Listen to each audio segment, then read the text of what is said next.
ભગવાને સ્ત્રીનું સર્જન જ એવું કર્યું છે કે એ મહિનામાં 3 થી 4 વાર જો કારણ વગર ગુસ્સે થાય તો સહન કરી લો. સામે એ પ્રેમ પણ અઢળક આપશે. જેવી છે એવી સ્વીકારી સ્ત્રીને બદલવા મજબૂર ના કરો. જેમ સ્ત્રી અને પુરુષમાં ભગવાને શારીરિક ફેરફાર કર્યા છે એમ જ સ્વાભાવિક ફેરફાર પણ કર્યો છે. સહજતાથી એને સ્વીકારો. જમવામાં જે અન્ન મળે એ જમી લો. ખાવા માટે ક્યારેય પત્ની સાથે કસકસ ના કરો, કેમ કે કરોડો રૂપિયા આપવા છતાં પણ પ્રેમ નથી મળતો.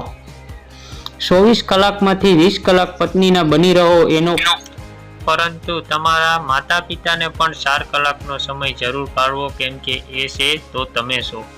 જે ઘરમાં બહેન દીકરી કે કોઈ સ્ત્રીના આંખમાં આંસુ પડશે એ ઘરમાં ત્યારે જ શરૂઆત થશે પતનની. ગુસ્સો આવે છે તો એ સમય પૂરતું જ મોઢું સડાવીને ફરો, કેમ કે ઘરમાં વાંદરા શોભતા નથી. ગાંડા બની જીવવામાં મજા આવે છે. કોઈ ગાળ આપે તો પણ એક કાનેથી સાંભળી બીજા કાનેથી બહાર કાઢી નાખો. પોતાની ક્ષમતાઓ પર વિશ્વાસ રાખો અને કર્મ કરતા રહો. દુઃખ વિશે ક્યારેય ફરિયાદ ના કરો, કારણ કે જેણે તમને આ દુનિયામાં મોકલ્યા છે એને ખ્યાલ જ છે તમારી ક્ષમતાઓ કેટલી વિશાળ છે. ધન જરૂર પૂરતું ભેગું કરો. વધારે પડતું ધન ઘરમાં પૂનમના પ્રકાશ તરફથી અમાસના અંધકાર તરફ લઈ જાય છે. તમારી સફળતા લોકોને આધીન છે, માટે પોતાની સફળતા ઉપર અભિમાન ના કરવું જોઈએ. માફી માંગવાથી નીચા નહીં પણ મહાન બની શકો છો એ વાત યાદ રાખવી. તમે એ વાત ભૂલી કેમ જાવ છો કે ભગવાને તમને કોઈ વ્યક્તિનું અપમાન કરવાનો અધિકાર નથી આપ્યો. બાપ એ બાપ છે, પોતાના સંતાનને જ પ્રેમ કરશે, કોઈ પણ આશા કે અપેક્ષા વગર. પછી ભલે તેને બદલામાં નફરત મળે. ક્યારેય મા બાપની જમવાની ગણતરી ન કરો. એ પોતે ભૂખ્યા રહી તમને મોટા કર્યા છે એ યાદ રાખજો.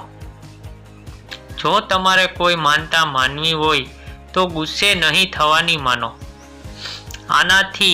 આનાથી તમે આનંદમાં રહેશો ને બધા રોગ પણ દૂર થશે. યુવાનીમાં કરેલી ભૂલોને માતા પિતાએ ઘણી નજરઅંદાજ કરી. હવે એમની વૃદ્ધ અવસ્થામાં શું તમે એમની એક ભૂલ જતી નહીં કરી શકો? હસ્તમેળાપ ભલે એક મંત્રનો જ હોય, તમે 100 જન્મ સાથે જીવવાનો મંત્ર ભણજો. થોડી પતિને પણ છૂટ આપો. એમની જીવન એમને મોજથી જીવવા દો. નાની વાતમાં વચ્ચે બોલ ના કરો, નહીતર જીવન ધૂળ બની જશે. સાસરિયામાં તમે નહીં, પરંતુ તમારાથી સાસરિયાના કેટલા લોકો ખુશ છે એ વધારે જોવું. પિયરની સુખની વાતો પિયરના ઉંબરે જ મૂકીને આવવું. જ્યારે પતિ ઓફિસથી થાકીને ઘરે આવે તો હસતા રહો ને પ્રેમથી પાણી આપી 2 મીઠા શબ્દ બોલવાનો પ્રયાસ કરજો. જે ભૂલવાનું છે એને ભૂલી જાઓ ને જે યાદ રાખવાનું છે તેને યાદ રાખો. આ 2 વાત અમલ કરશો તો જીવન સ્વર્ગ બની જશે. વિકાસ અને વિનાશ એ બંને સ્ત્રી કરી શકે છે, માટે તમે જે કાંઈ કરો તે સમજી વિચારીને કરજો.